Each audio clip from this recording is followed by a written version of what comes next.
Robby Jacob Perrin berkata, 1 juta nyawa orang Arab tidaklah seimbang dengan sepotong kelingking orang Yahudi. Doktrin Talmud, orang-orang non-Yahudi bukanlah manusia.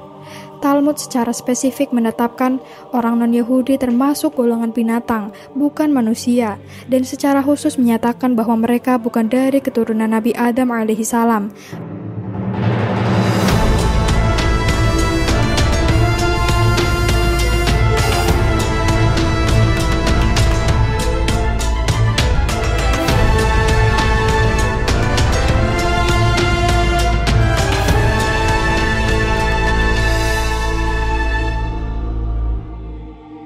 Assalamualaikum warahmatullahi wabarakatuh. Halo Sobat Muslimpedia, semoga Allah selalu menjaga antum semuanya. Dan di video kali ini kita akan membahas tentang Talmud, kitab suci kaum Qobalis Yahudi. Kitab Talmud adalah kitab suci yang terpenting bagi kaum Yahudi, bahkan lebih penting daripada kitab Taurat. Kitab Talmud bukan saja menjadi sumber dalam penetapan hukum agama, tetapi juga menjadi ideologi dan prinsip-prinsip serta arahan bagi penyusunan kebijakan negara dan pemerintah Yahudi Israel, dan menjadi pandangan hidup orang Yahudi pada umumnya. Itu pula sebabnya mengapa negara Yahudi Israel disebut sebagai negara yang rasis, kaufanistik, teokratik, konservatif, dan juga sangat dogmatik. Untuk dapat memahami sepak terjang negara Israel yang tampak arogan, keras kepala, tidak kenal kompromi, orang perlu memahami isi ajaran kitab Talmud yang diyakini oleh orang Yahudi sebagai kitab suci yang terpenting di antara kitab-kitab suci mereka. Keimanan orang Yahudi terhadap kitab Talmud mengatasi bahkan kitab Perjanjian Lama yang juga dikenal dengan nama Taurat. Bukti tentang hal ini dapat ditemukan dalam Talmud Erubin 2b, edisi Soncino, yang mengingatkan kepada kaum Yahudi, "Wahai anakku, hendaklah engkau lebih mengutamakan fatwa daripada ahli kitab atau Talmud, daripada ayat-ayat Taurat." Para pendeta Talmud mengklaim sebagian dari isi kitab Talmud merupakan himpunan dari ajaran yang disampaikan oleh Nabi Musa alaihissalam secara lisan. Sampai dengan kedatangan Nabi Isa alaihissalam, kitab Talmud belum dihimpun secara tertulis seperti bentuknya yang sekarang. Nabi Isa alaihissalam mengutuk tradisi Misnah atau Talmud awal, termasuk mereka yang mengajarkannya atau para pendeta Yahudi dan kaum Farisi. Karena ini kitab Talmud seluruhnya menyimpang, bahkan bertentangan dengan kitab Taurat. Kaum Kristen karena ketidakpahamannya hingga dewasa ini menyangka Perjanjian Lama merupakan kitab tertinggi bagi agama Yahudi. Sangkaan itu pun keliru. Para pendeta Farisi mengajarkan doktrin dan fatwa yang berasal dari para rabi atau pendeta lebih tinggi kedudukannya daripada wahyu yang datang dari Tuhan. Talmud mengemukakan hukum-hukumnya berada di atas Taurat dan bahkan tidak mendukung isi Taurat. Seorang peneliti Yahudi, Hyam Maccoby, dalam bukunya Judaism on Trial, mengutip penyatuan Robby Yehiel bin Joseph bahwa tanpa Talmud kita tidak akan mampu memahami ayat-ayat Taurat. Tuhan telah melimpahkan wewenang ini kepada mereka yang arif, karena tradisi merupakan suatu kebutuhan yang sama seperti kitab-kitab wahyu. Para arif itu membuat tafsiran mereka, dan mereka yang tidak pernah mempelajari Talmud tidak akan mungkin mampu memahami Taurat. Memang ada kelompok di kalangan kaum Yahudi yang menolak Talmud, dan tetap berpegang teguh pada kitab Taurat saja, atau Perjanjian Lama yang sekarang. Mereka ini disebut golongan Karoiyah, kelompok yang sepanjang sejarahnya paling dibenci dan menjadi korban dizolimi oleh para pendeta Yahudi ortodok. Kepada tradisi Misnah itu, para pendeta Yahudi menambah sebuah kitab lagi yang mereka sebut Gemaroh, atau kitab tafsir para pendeta. Tradisi Misnah atau kemudian yang dibukukan bersama dengan Gemaroh disebut Talmud. Ada 2 buah versi kitab Talmud, yaitu Talmud Yerusalem dan Talmud Babilonia. Talmud Babilonia dipandang sebagai kitab yang paling otoritatif. Beberapa kutipan yang diangkat dari kitab Talmud dalam uraian berikut ini merupakan dokumen asli yang tidak dapat terbantahkan, dengan harapan terhadap memberikan pencerahan kepada segenap umat manusia, termasuk kaum Yahudi, tentang kesesatan dan rasisme dari ajaran Talmud yang penuh dengan kebencian, yang menjadi kitab suci bagi kaum Yahudi ortodok maupun Hasidiyah di seluruh dunia. Pelaksanaan ajaran Talmud tentang keunggulan kaum Yahudi yang didasarkan pada ajaran kebencian itu telah menyebabkan penderitaan yang tak terperikan terhadap orang lain sepanjang sejarah umat manusia sampai dengan saat ini, khususnya di tanah Palestina. Ajaran itu telah dijadikan dalih untuk membenarkan pembantaian secara massal penduduk sipil Arab Palestina. Kitab Talmud menetapkan bahwa semua orang yang bukan Yahudi disebut goyim, sama dengan binatang. Derajat mereka di bawah derajat manusia. Ras Yahudi adalah umat pilihan, satu-satunya ras yang mengklaim diri sebagai keturunan langsung dari Nabi Adam alaihissalam. Marilah kita perisak beberapa ajaran Talmud. Talmud atau manuskrip Babilonia. Beberapa contoh isi ajaran Talmud. Erubin 2b. Barang siapa yang tidak taat kepada para robi, mereka akan dihukum dengan cara dijerang di dalam kotoran manusia yang mendidih di neraka. Mu'id Katan 17a. Bila mana seorang Yahudi tergoda untuk melakukan sesuatu kejahatan, maka hendaklah ia pergi ke suatu kota di mana ia tidak dikenal orang dan lakukanlah kejahatan itu di sana. Menganiaya seorang Yahudi sama dengan menghujat Tuhan. Sanhedrin 58b. Jika seorang kafir menganiaya seorang Yahudi, maka orang kafir itu harus dibunuh. Dibenarkan menipu orang yang bukan Yahudi. Sanhedrin 57a. Seorang Yahudi tidak wajib membayar upah kepada orang kafir yang bekerja baginya. Orang Yahudi mempunyai kedudukan hukum yang lebih tinggi. Baba Kama 37b. Jika lembu seorang Yahudi melukai lembu kepunyaan orang Kanaan, tidak perlu ada ganti rugi, tetapi jika lembu orang Kanaan sampai melukai lembu kepunyaan orang Yahudi, maka orang itu harus membayar ganti rugi sepenuh-penuhnya. Orang Yahudi boleh mencuri barang milik bukan Yahudi. Baba Mezia 24a. Jika seorang Yahudi menemukan barang hilang milik orang kafir, ia tidak wajib mengembalikannya kepada pemiliknya. Ayat ini ditegaskan kembali di dalam Baba Kama 113b. Sanhedrin 57a. Tuhan tidak akan mengampuni seorang Yahudi yang mengkawinkan anak perempuannya kepada seorang tua, atau memungut menantu bagi anak lakinya yang masih bayi, atau mengembalikan barang hilang milik orang Cutea atau kafir. Orang Yahudi boleh merampok atau membunuh orang non-Yahudi. Sanhedrin 57a. Jika seorang Yahudi membunuh seorang Cutea atau kafir, tidak akan hukuman mati. Apa yang sudah dicuri oleh seorang Yahudi boleh miliknya. Baba Kama 37b. Kaum kafir ada di luar perlindungan hukum, dan Tuhan membukakan uang mereka kepada Bani Israel. Orang Yahudi boleh berdusta kepada orang non-Yahudi. Baba Kama 113a. Orang Yahudi diperbolehkan mendusta untuk menipu orang kafir. Yang bukan Yahudi adalah hewan di bawah derajat manusia. Yebamot 98a. Semua anak keturunan orang kafir tergolong sama dengan binatang. Abodazarah 36b. Anak perempuan orang kafir sama dengan nidah atau najis sejak lahir. Abodazarah 22a sampai 22b. Orang kafir lebih senang berhubungan seks dengan lembu. Ajaran gila di dalam Talmud. Gitin 69a. Untuk menyembuhkan tubuh, ambil debu yang berada di bawah bayang-bayang jamban, dicampur dengan madu, lalu dimakan.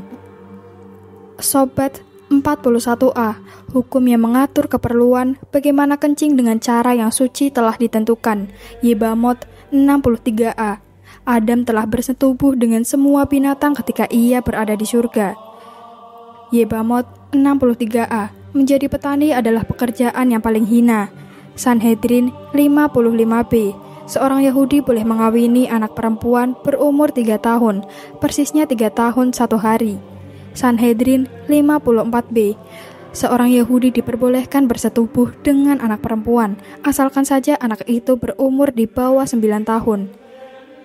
Ketubot 11b. Bila mana seorang dewasa bersetubuh dengan seorang anak perempuan, tidak ada dosanya. Yebamot 59b. Seorang perempuan yang telah bersetubuh dengan seekor binatang diperbolehkan menikah dengan pendeta Yahudi.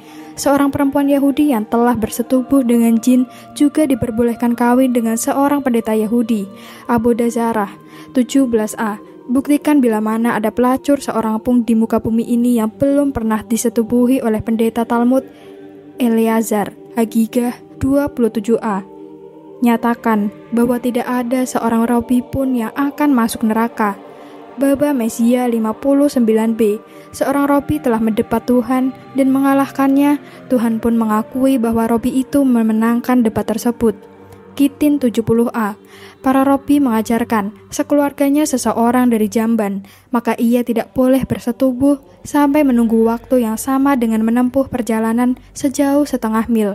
Konon, iblis yang ada di jamban itu masih menyertainya selama waktu itu. Kalau ia melakukannya juga atau bersetubuh, maka anak keturunannya akan terkena penyakit ayan. Gitin 69b. Untuk menyembuhkan penyakit kelumpuhan, campur kotoran seekor anjing berbulu putih dan campur dengan balsem. Tetapi bila memungkinkan untuk menghindar dari penyakit itu, tidak perlu memakan kotoran anjing itu, karena hal itu akan membuat anggota tubuh menjadi lemas. Pesahim 11a. Sungguh terlarang bagi anjing, perempuan, atau pohon kurma berdiri di antara dua orang laki-laki, karena musibah khusus akan datang jika seorang perempuan sedang haid atau duduk-duduk di perempatan jalan. Menahot 43b sampai 44a. Seorang Yahudi diwajibkan membaca doa berikut ini setiap hari.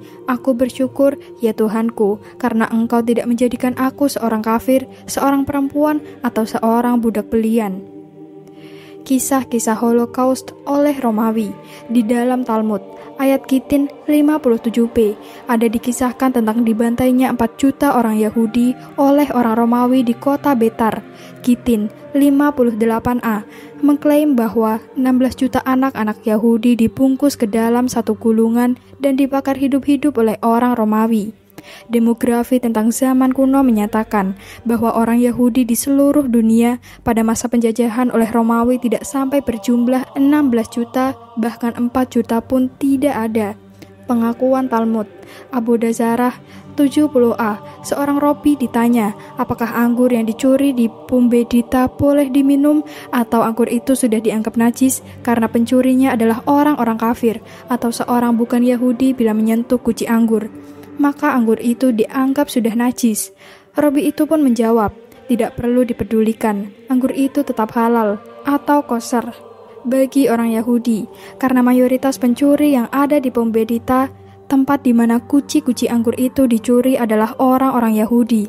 Kisah ini juga ditemukan di dalam kitab Gemara, Rosh Hasanah 25b. Ibadah orang Farisi, Erubin 21b.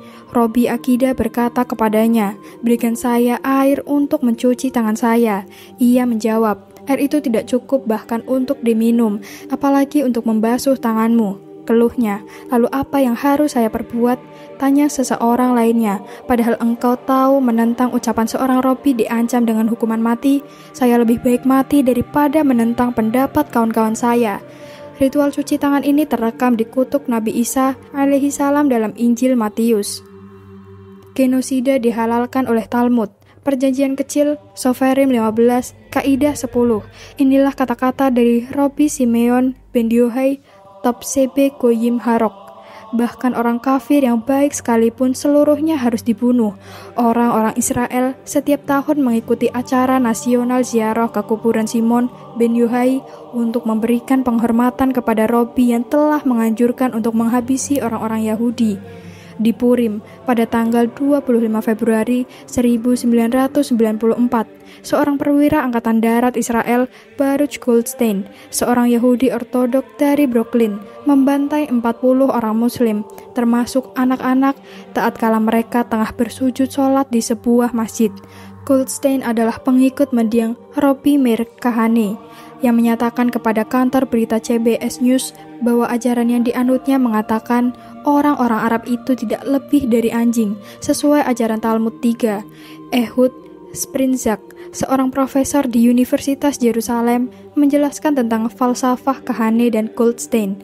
Mereka percaya adalah Te'iyah menjadi iradah Tuhan bahwa mereka diwajibkan untuk melaksanakan kekerasan terhadap goyim, sebuah istilah Yahudi untuk orang-orang non-Yahudi. Rabbi Yitzhak Ginsburg menyatakan, kita harus mengakui darah seorang Yahudi dan darah orang goyim tidaklah sama. Rabbi Jacob Perrin berkata, 1 juta nyawa orang Arab tidaklah seimbang dengan sepotong kelingking orang Yahudi. Doktrin Talmud, orang-orang non-Yahudi bukanlah manusia. Talmud secara spesifik menetapkan orang non-Yahudi termasuk golongan binatang, bukan manusia, dan secara khusus menyatakan bahwa mereka bukan dari keturunan Nabi Adam alaihissalam. Ayat-ayat yang berkaitan itu ditemukan bertebaran di dalam kitab Talmud, antara lain sebagai berikut. Kerihot 6b, menggunakan minyak untuk mengurapi. Rabbi kita mengajarkan, barang siapa menyiramkan minyak pengurapan kepada ternak atau perahu, ia tidak melakukan dosa. Bila ia melakukan kepada goyim atau orang mati, dia tidak melakukan dosa. Hukum yang berhubungan dengan ternak dan perahu adalah benar, karena telah tertulis terhadap tubuh manusia, atau Ibrani, Adam, tidak boleh disiramkan. Exodus 30-32, karena ternak dan perahu bukan manusia atau Adam. Juga dalam hubungan dengan yang meninggal atau sepatutnya ia dikecualikan, karena setelah meninggal ia menjadi bangkai dan bukan manusia lagi atau Adam. Tetapi mengapa terhadap goyim juga tidak dikecualikan? Apakah mereka tidak termasuk kategori manusia Adam? Tidak, karena telah tertulis, wahai domba-dombaku, domba-domba di padang gembalaanku adalah manusia atau Adam. Ezekiel 34-31, engkau disebut manusia atau Adam, tetapi goyim tidak disebut sebagai manusia atau Adam. Pada ayat-ayat terdahulu, para rabi membahas hukum Talmud yang melarang memberikan minyak suci bagi manusia. Dalam pembahasan itu, para rabi menjelaskan, bukanlah suatu dosa untuk membenarkan minyak suci itu kepada goyim atau kaum non-Yahudi seperti Muslim, Kristen, dan sebagainya, karena goyim tidak termasuk golongan manusia, atau harfiahnya bukan keturunan Adam. Yebamot 61a telah diajarkan, begitulah Simeon bin Yohai menerangkan, atau 61a, bahwa kuburan orang goyim tidak termasuk tempat yang suci untuk mendapatkan ohel atau memberikan sikap rukuk terhadap kuburan, karena telah dikatakan, wahai domba-dombaku yang ada di padang gembalaanku, kalian adalah manusia atau Adam. Ezekiel 34-31, kalian disebut manusia atau Adam, tetapi kaum kafir itu tidak disebut manusia atau Adam. Hukum Talmud menerangkan bahwa seorang Yahudi yang menyentuh bangkai manusia atau kuburan Yahudi menyebabkan ia ternajisi, tetapi hukum Talmud mengajarkan sebaliknya, jika seorang Yahudi menyentuh kuburan orang goyim, hal itu membuat ia tetap suci karena orang goyim tidak termasuk golongan manusia atau Adam. Baba Mezia 114b, dia Robbah berkata kepadanya, apakah engkau bukan pendeta? Mengapa engkau berdiri di atas kuburan? Ia menjawab, apakah guru belum mempelajari hukum tentang kesucian? Karena telah diajarkan. Simeon bin Yohai berkata, kuburan kaum goyim tidak menajisi, karena telah tertulis, wahai gembalaanku, gembalaan di padang rumputku adalah manusia atau Adam, dan ia berdiri di atas kuburan goyim. Mengingat pembuktian berdasarkan Nas Taurat, Ezekiel 34-31 disebut sampai berulang-ulang kali pada ketiga ayat-ayat Talmud di atas tadi. Padahal dalam kenyataannya, Taurat tidak pernah menyebutkan bahwa hanya orang Yahudi saja yang termasuk golongan manusia. Para Hankom, Talmud sangat menekankan kekonyolan ajaran mereka tentang kaum goyim. Hal itu merupakan bukti bahwa mereka sebenarnya adalah rasis dan ideolog anti kaum non-Yahudi yang dalam kebutuhan nalarnya telah mendistorsikan ayat-ayat Taurat dalam rangka membenarkan kesesatan mereka. Berakot 58a, sila seorang Yahudi memberikan hukuman cambuk kepada seseorang yang telah bersetubuh dengan seorang perempuan Mesir. Orang yang dicambuk itu pergi mengadukannya kepada pemerintah dan berkata, ada seorang Yahudi yang memberikan hukum cambuk tanpa izin dari pemerintah. Seorang petugas memerintahkannya untuk memanggilnya, atau sila.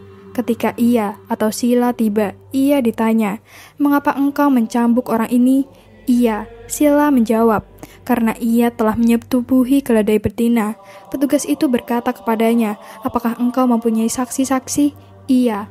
Atau Sila menjawab, saya mempunyainya. Kemudian Nabi Elijah turun dari langit dalam bentuk manusia dan memberikan bukti. Petugas itu berkata lagi kepadanya, kalau demikian halnya seharusnya orang itu dihukum mati. Ia atau Sila menjawab, karena kami telah diasingkan dari negeri kami tidak mempunyai wewenang untuk menjatuhkan hukuman mati, lakukanlah terhadapnya sesuai kehendak kalian. Ketika mereka masih mempertimbangkan perkara itu, Sila pun bertindak, kepadamulah, ya Tuhan, yang maha besar dan maha kuasa. Kisah-Kisah 29:11. Apa kehendakmu? Tanya petugas itu. Ia atau Sila menjawab, apa yang kukatakan ialah, terpujilah yang maha pengasih, yang telah menciptakan segala sesuatunya dari tanah serupa dengannya di sorga, dan telah memberikan kepadamu sekalian tempat tinggal, dan membuat kalian mencintai keadilan. Petugas itu berkata kepadanya, atau Sila, apakah engkau sedemikian membantu kepada kehormatan pemerintah? Petugas itu memberi Sila sebuah tongkat dan berkata kepadanya, engkau boleh menjadi hakim tatkala petugas atau orang goyim itu telah pergi. Orang-orang yang ada di sana berkata kepadanya, atau Sila, apakah yang maha pengasih membuat mukjizat bagi kaum pendusta? Iya. Atau Sila menjawab, mereka atau goyim disebut keledai karena telah tertulis, daging mereka adalah daging keledai. Ezekiel 23:30. Iya, Sila memperhatikan orang-orang itu dan akan memberitahukan petugas-petugas itu bahwa ia atau Sila telah menyebut mereka sebagai keledai. Maka ia atau Sila berkata, orang itu adalah penuntut hukum dan Taurat telah mengatakan, jika seseorang datang untuk membunuhmu, bangkitlah segera dan bunuh dia lebih dahulu. Begitulah tongkat yang diberikan kepadanya itu, dipukulkannya kepada terdakwa dan membunuhnya. Kemudian ia berkata, karena sebuah mukjizat telah terjadi melalui ayat ini, maka aku melaksanakannya. Bagian ini terpaksa diutarakan agak panjang, tetapi agaknya terpaksa dikutip seluruhnya untuk memperlihatkan bagaimana kezoliman kaum Yahudi, sebagai tambahan bahwa Nabi Elijah sampai perlu turun dari sorga ke bumi untuk menipu mahkamah kaum Goyim. Di sini Talmud mengajarkan bahwa kaum Goyim pada dasarnya adalah binatang, sehingga karena itu Robi Sila dan Nabi Elijah sama sekali tidaklah dapat disebut telah berdusta atau telah membuat dosa. Cerita itu menjelaskan bahwa sekiranya seseorang atau termasuk orang Yahudi mengungkapkan ajaran Talmud, pandangan tentang kaum Goyim sama dengan keledai, maka ia akan menerima hukuman mati, karena mengungkapkan hal itu akan membuat kaum Goyim murka dan akan menindas agama Yahudi. Kutipan Talmud dari kitab Ezekiel ini merupakan nas bukti, sangat penting karena ayat itu menyatakan bahwa kaum Goyim itu termasuk golongan binatang atau keledai. Ayat dari kitab Ezekiel pada kitab Perjanjian Lama telah diubah dengan hanya mengatakan bahwa orang Mesir memiliki kemaluan yang besar atau sindiran sama dengan keledai. Hal ini tidak membuktikan atau menegaskan secara eksplisit bahwa orang Mesir yang dirujuk oleh Taurat sarna dengan binatang. Dalam hal ini, Talmud memalsukan Taurat dengan cara mendistorsikan tafsir. Beberapa ayat Talmud yang lain yang mengkaitkannya dengan kitab Ezekiel 23:30 yang memperlihatkan watak rasis orang Yahudi ditemukan dalam Arakin 19b, Berakot 25b, Nidah 45a, Sahabat 150a, dan Yibamot 98a. Lagi pula nas asli Sanhedrin 37a hanya mengkaitkannya dengan persetujuan Tuhan untuk menyelamatkan kaum Yahudi saja. Moses Maimonides membenarkan pembantaian. Begawan yang sangat dihormati, Moses Maimonides mengajarkan tanpa tedeng aling-aling bahwa kaum Kristen wajib dihabisi. Tokoh yang memberikan fatwa seperti itu memiliki kedudukan tertinggi dalam hierarki agama Yahudi. Moses Maimonides dipandang sebagai penyusun hukum dan filosof terbesar sepanjang sejarah Yahudi. Ia acap kali dengan penuh rasa hormat disebut dengan nama Rambam dan disapa dengan panggilan Rabenu Mose bin Maimon, yang artinya Rabi kami, Musa anak Maimun. Inilah yang diajarkan oleh Maimonides tentang boleh tidaknya menyelamatkan nyawa kaum Goyim, atau bahkan orang Yahudi sekalipun yang berani menolak inspirasi ilahiyah di dalam Talmud. Sesungguhnya bila kita melihat seorang kafir atau Goyim sedang terhanyut dan tenggelam di sungai, kita tidak boleh menolongnya. Kalau kita melihat nyawanya sedang terancam, kita tidak boleh menyelamatkannya.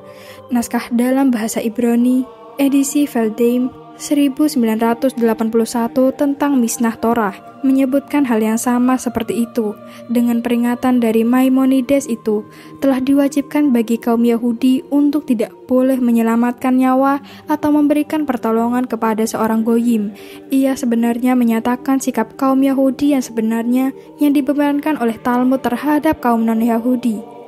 Hal ini telah merupakan mitvah atau kewajiban agama untuk menghabisi para pengkhianat kaum Yahudi, para minim dan apikorsim, dan membuat mereka jatuh ke dalam lubang kehancuran karena mereka telah menyebabkan penderitaan kepada kaum Yahudi dan menipu manusia untuk menjauh dari Tuhan sebagaimana yang dilakukan oleh Isa dari Nazaret dan para muridnya dan Sadok, Baitos dan murid-muridnya. Semoga terlaknatlah mereka. Komentar penerbit Yahudi itu membuat pernyataan Maimonides bahwa Nabi Isa alaihissalam adalah contoh seorang min atau pengkhianat, majemuknya minim. Komentar itu juga menerangkan bahwa murid-murid Sadok, yaitu kaum Yahudi yang menolak kebenaran Talmud dan mereka yang hanya mengakui hukum tertulis, yakni Taurat. Menurut buku Maimonides, Principles, pada Maimonides memerlukan waktu 12 tahun untuk menyimpulkan hukum dan keputusan dari Talmud dan mensistemasikan kesimpulannya itu ke dalam 14 jilid. Karya itu akhirnya selesai pada 1180 dan diberi judul Mishnah Torah atau Syariat Taurat. Maimonides mengajarkan pada bagian lain dari Mishnah Torah bahwasanya kaum Goyim bukanlah golongan manusia, hanyalah manusia atau kaum Yahudi, dan bukannya perahu yang dapat memperoleh najis bila bersentuhan. Bangkai dari seorang Goyim tidak menyebabkan najis bila bersentuhan dengan bayang-bayang seorang Yahudi. Seorang Goyim tidak sampai menyebabkan penyajisan, dan bila seorang Goyim menyentuh, membawa, atau membayangi Goyim itu tidak boleh menyebabkan najis. Mayat seorang Goyim tidak menyebabkan menjadi najis, dan sekiranya seorang Goyim menyentuh, membawa, atau menjatuhkan bayangannya kepada mayat, ia dianggap tidak pernah menyentuh mayat tersebut. Film Schindler's List, contoh kebohongan kaum Yahudi. Teks Talmud atau khususnya Talmud Babilonia pada Sanhedrin 37a tidak mewajibkan orang Yahudi untuk menyelamatkan nyawa orang lain terkecuali nyawa orang Yahudi. Mose Maimonides memperkuat ajaran Talmud tersebut, tetapi beberapa buku yang ditulis oleh orang-orang Yahudi kontemporer atau Hesronot Hassas merujuk beberapa nas dari Talmud yang seolah-olah memuat frase nilai-nilai universal seperti barang siapa membunuh kehidupan seseorang, hal itu sama dengan membunuh seluruh isi dunia, dan barang siapa memelihara kehidupan seseorang, hal itu seperti ia telah memelihara seluruh isi dunia. Bandingkan dengan Quran Surat Al-Ma'idah ayat 32, barang siapa yang membunuh seorang manusia bukan karena orang itu membunuh orang lain atau bukan karena membuat kerusakan di muka bumi, maka seakan-akan dia telah membunuh manusia seluruhnya. Namun Hesronot Has mengakui ayat-ayat di atas tadi bukan kata-kata yang otentik dari Talmud yang asli. Dengan kata lain, ayat-ayat pemada universal tersebut bukanlah nas otentik dari Talmud, jadi sekedar sebagai contoh versi universal. Ini yang oleh Steven Spielberg dituangkan ke dalam filmnya The Schindler's List yang terkenal itu dan dikaitkan dengan seolah-olah bersumber dari Talmud pada judul maupun iklan filmnya adalah penipuan dan merupakan propaganda yang dimaksudkan untuk memberikan polesan kemanusiaan kepada Talmud, yang pada hakikatnya adalah kitab yang penuh berisi semangat rasisme dan Calvinisme Yahudi. Dalam nas Talmud yang asli tertulis pada ayat yang sama, barang siapa memelihara bahkan satu nyawa orang Israel, maka ia seperti memelihara seluruh isi dunia. Sama seperti ayat-ayat yang lain, Talmud yang asli hanya membicarakan perihal menyelamatkan orang-orang Yahudi. Tipuan orang Yahudi, sanggahan para nabi ortodok bahwa tidak ada bukti dokumentasi otentik tentang rasisme dan semangat kebencian di dalam Talmud adalah bohong besar, karena di dalam Baba Kama 113a menyatakan bahwa orang Yahudi boleh berbohong untuk menipu kaum Goyim. The Simon Wiesenthal Center, sebuah pusat propaganda ruhubiyah Yahudi yang didukung oleh dana multijutaan dolar, terpaksa memecat Robby Daniel Landes pada tahun 1995 karena Robby ini menentang ajaran dehumanisasi oleh Talmud terhadap orang non-Yahudi. Sikap ini benar-benar busuk. Katanya, buktinya, ya, pernyataan-pernyataan di dalamnya berdusta untuk menipu orang Goyim, telah lama menjadi panutan di dalam agama Yahudi. Ambil contoh sehubungan dengan debat pada abad ke-13 di Paris antara Nicholas Donin, seorang Yahudi yang telah memeluk agama Katolik, yang oleh Hiam Maccoby diakui mempunyai pengetahuan yang luas tentang Talmud. Saat berkonfrontasi lawan Robby Yehiel, pada waktu itu Yehiel tidak sedang berada di bawah ancaman hukuman atau dicederai, namun tanpa malu tetap saja berdusta sepanjang debat tersebut. Sebagai contoh, ketika ditanya oleh Donin, apakah ada ayat-ayat yang menghujat Yesus di dalam Talmud, Yehiel menyanggahnya. Donin, seorang ahli dalam bahasa Ibrani, paham benar jawaban itu dusta. Maka Hiam Maccoby, seorang komentar Yahudi mengenai debat tersebut, yang hidup di abad ke-20, membela kebohongan Robby Yehiel seperti ini. Pertanyaan itu mungkin diajukan, apakah Yehiel benar-benar percaya yang Yesus tidak disebut di dalam Talmud, atau bisa juga ia mengajukan pertanyaan ini sebagai suatu tipuan yang cerdik untuk menciptakan keadaan mendesak Yehiel. Tentu saja, Robby Yehiel dapat dimaafkan bila ia tidak mengakui sesuatu yang tidak sepenuhnya dipercayainya. Dalam rangka mencegah proses tiranik yang menghadapkan budaya dari suatu agama tertentu terhadap agama yang lain, beginilah cara orang Yahudi menyanggah sampai dengan hari ini tentang adanya nas Talmud yang mengandung ayat-ayat yang penuh dengan kebencian. Sebuah kata tentang kebohongan Yahudi diplesetkan dan disulap menjadi dapat dimaafkan. Sementara setiap penyelidikan terhadap kitab-kitab suci Yahudi oleh peneliti non-Yahudi dipandang sebagai proses tiranik. Sementara itu, serangan kaum Yahudi terhadap kitab-kitab Injil, Perjanjian Baru, dan Al-Quran tidak pernah dianggap sebagai proses tiranik. Hanya kritik kaum non-Yahudi yang dianggap tiranik, sedangkan cara mempertahankan diri bagi orang Yahudi adalah berdusta, atau tidak semua orang Yahudi bersikap seperti tersebut. Dr. Israel Sohak dari Hebrew University menulis sebuah buku lengkap yang diberi judul Jewish History, Jewish Religion, yang mendokumentasikan secara lengkap muatan anti-goyim di dalam kitab Talmud. Betapapun banyaknya sanggahan dan kebohongan yang keluar dari The Anti-Defamation League atau ADL, Liga Anti Penghinaan Yahudi, dan dari The Wiesenthal Center. Dalam buku ini dikutip dari nas-nas baik dari Talmud maupun juga dari mufasir Talmud yang paling terkemuka di mata orang Yahudi sendiri, seperti Moses Maimonides.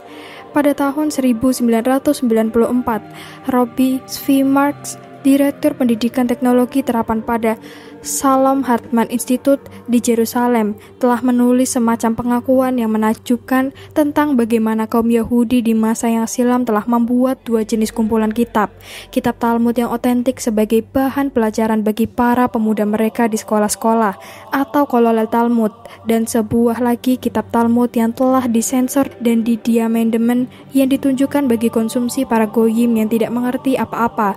Robby Marks menjelaskan bahwa versi tafsir Maimonides yang dikeluarkan untuk konsumsi umum tertulis misalnya, barang siapa membunuh seorang manusia, ia telah melanggar hukum. Tetapi Robby Marks menyatakan bahwa nas yang asli berbunyi, barang siapa membunuh seseorang Israel.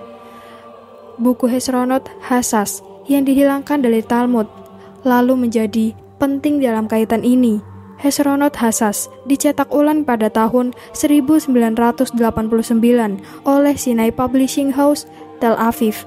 Hesronot Hasas menjadi sangat berharga bagi kita karena buku ini menyusun suatu daftar panjang ayat-ayat Talmud yang diubah atau dihilangkan, dan daftar ayat-ayat yang dipalsukan dewasa ini yang dibuat untuk konsumsi kaum goyim, seolah-olah ayat itulah yang otentik. Popper H. 58-59 menjelaskan, tidak selalu yang disensor itu ayat-ayat panjang, tetapi acap kali satu kata pun dihapus.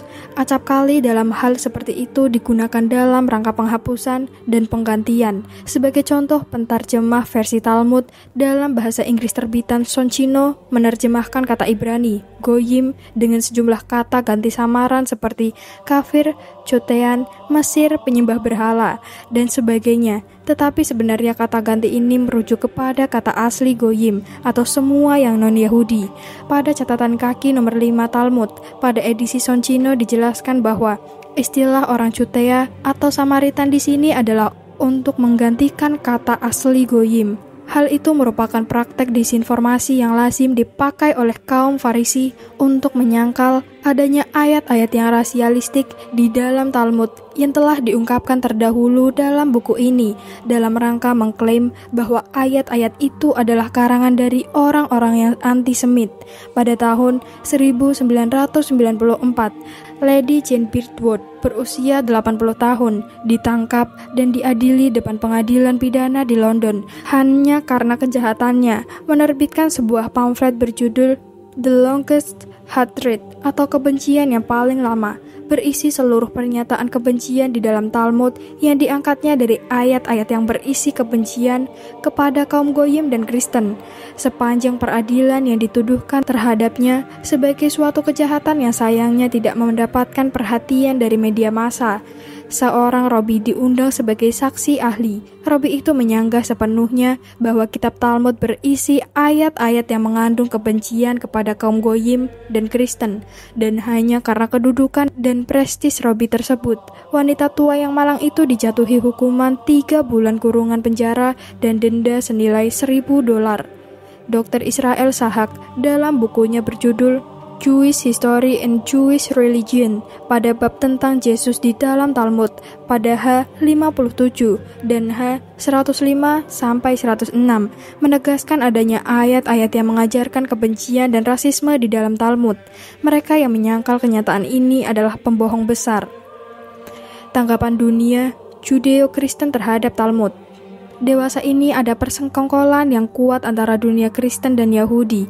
Anehnya, tidak ada, bahkan tidak pernah ada, para paus, Katolik, serta tokoh-tokoh gereja Protestan di era modern ini yang menyerang atau mengecam ajaran rasisme di Talmud, atau kebencian mendarah daging terhadap Kristen dan kaum Goyim atau Muslim dan lain-lainnya yang diajarkannya.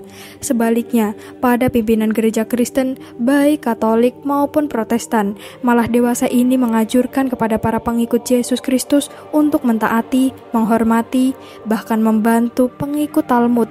Oleh karena itu, kesimpulan kita tidak lain, para pemimpin gereja Katolik dan Protestan dewasa ini sebenarnya adalah pengkhianat paling nyata terhadap Yesus Kristus di muka bumi dewasa ini. Kaum non-Yahudi adalah sampah. Semua orang non-Yahudi dari segala ras dan agama menurut Talmud adalah super sampah. Begitu menurut pendiri Chabad Lubavitch, Robi Sneur Zalman. Analisanya ditemukan di dalam majalah Yahudi, The New Republic, yang dalam analisisnya menyatakan bahwa ada ironi besar dalam pandangan universalisme mesianik yang baru pada gerakan Chabad, khususnya pandangan tentang kaum Goyim, yakni pernyataan Chabad yang tanpa tedeng aling-aling berisi penghinaan bernada rasial terhadap kaum Goyim. Berdasarkan pendapat para teolog Yahudi pada abad pertengahan, terutama sekali pemikiran penyair dan filsufus Judah Halevi pada abad ke-12 di Spanyol, dan tokoh mistik Yahudi Judah Loewe pada abad ke-16 di Praha, mereka mencari ketetapan mengenai keunggulan kaum Yahudi berdasarkan ras dan bukannya pada keunggulan kerohanian. Menurut pandangan mereka, secara mendasar kaum Yahudi itu lebih unggul atas ras manapun, dan mengenai hal itu ditegaskan berulang kali dalam bentuk yang sangat ekstrim oleh Sneur Zalman dari Liadi. Pendiri Lubavitcher Hasidisme itu mengajarkan bahwa ada perbedaan hakiki antara jiwa orang Yahudi dengan jiwa kaum Goyim, bahwasanya hanyalah jiwa orang Yahudi yang di dalamnya terdapat dan memancarkan cahaya kehidupan ilahiyah. Sedangkan pada jiwa kaum Goyim, Zalman selanjutnya mengatakan, sama sekali berbeda, karena terciptanya memang lebih inferior. Jiwa mereka sepenuhnya jahat, tanpa mungkin diselamatkan dengan cara apapun. Akibat rujukan tentang kaum Goyim menurut ajaran Robbi Schneur Zalman, tanpa kecuali menyebabkan adanya penyakit dalam jiwa mereka, saat dari mana jiwa kaum Goyim terbuat penuh dengan sampah rohani. Itulah sebabnya mengapa jumlah mereka lebih banyak daripada kaum Yahudi, karena jumlah gabah lebih banyak daripada berasnya. Semua kaum Yahudi secara hakiki baik, dan kaum Goyim secara hakikat jahat. Karakterisasi kaum Goyim yang dinyatakan secara jahat dan dari segi kerohanian maupun biologis lebih inferior dari kaum Yahudi, belum pernah diralat dalam ajaran Chabad masa kini. Syariat Yahudi menuntut bahwa kaum Kristen wajib dihukum mati. Para ulama Taurat menetapkan bahwa Taurat mewajibkan bahwa umat yang benar akan mendapatkan tempatnya di hari kemudian. Tetapi tidak semua kaum Goyim akan memperoleh kehidupan yang abadi meskipun mereka taat dan berlaku soleh menurut agama mereka, dan meskipun kaum Kristen pada umumnya menerima kitab Perjanjian Lama Ibrani sebagai kitab yang diwahyukan dari Tuhan. Tetapi tidak semua kaum Goyim akan memperoleh kehidupan yang abadi meskipun mereka taat dan berlaku soleh menurut agama mereka.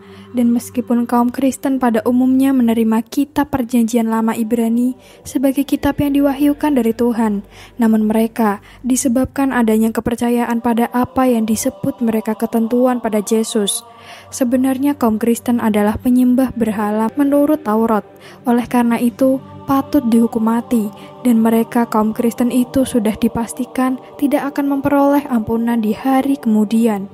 Tahayul kaum Yahudi bukanlah mengada-ngada bila edisi Talmud Babilonia dipandang sebagai kitab suci Yahudi yang paling otoritatif, karena orang Kristen terperdaya oleh para pengkhotbah Yahudi. Maka para paus kian hari kian percaya dan meminta fatwa kepada Robbi Yahudi sebagai narasumber yang sahih untuk mendapatkan keterangan bila berkaitan dengan kitab Perjanjian Lama yang tanpa mereka sadari berkonsultasi dengan para okultis atau juru ramal. Yudaisme adalah agama kaum Farisi dan para pendeta Babilonia yang menjadi sumber ajaran Talmud dan Qobala yang di kemudian hari membentuk agama Yudaisme. Kitab suci Yudaisme ortodok lainnya seperti Kabalah isinya penuh dengan ajaran tentang astrologi, ramal-meramal, gematria, nekromansi atau sihir, dan demonologi atau ilmu hitam.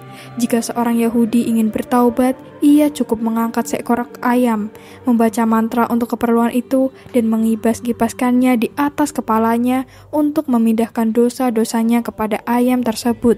Yang dapat kita katakan mengenai hal ini tidak lain adalah tahayul dalam arti yang sebenar-benarnya.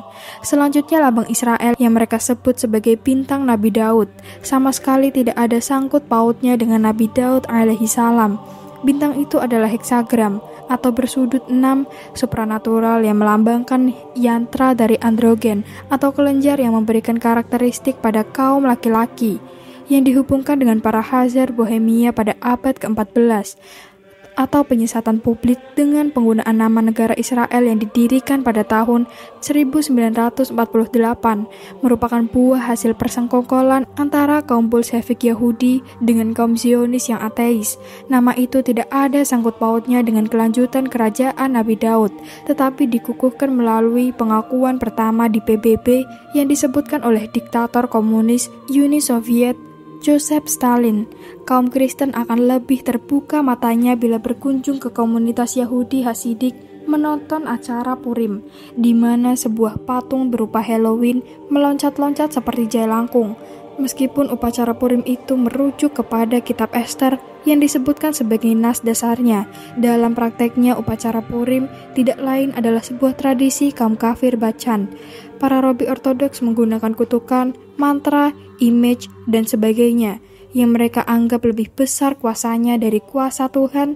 Kesesatan itu mereka ambil dari ajaran Sefer Yezirah, sebuah buku tentang ilmu sihir kaum Kobalis.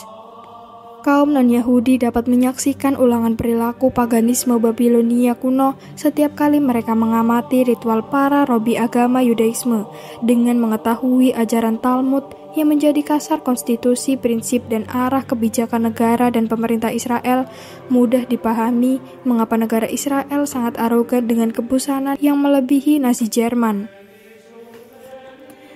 Gambar yang ditampilkan hanya ilustrasi, dan kami memohon maaf jika ada kesalahan dalam penulisan maupun penyebutan. Semoga konten ini bisa menghibur dan bisa memberikan inspirasi, edukasi, dan kebaikan dalam kehidupan sehari-hari. Wassalamualaikum warahmatullahi wabarakatuh.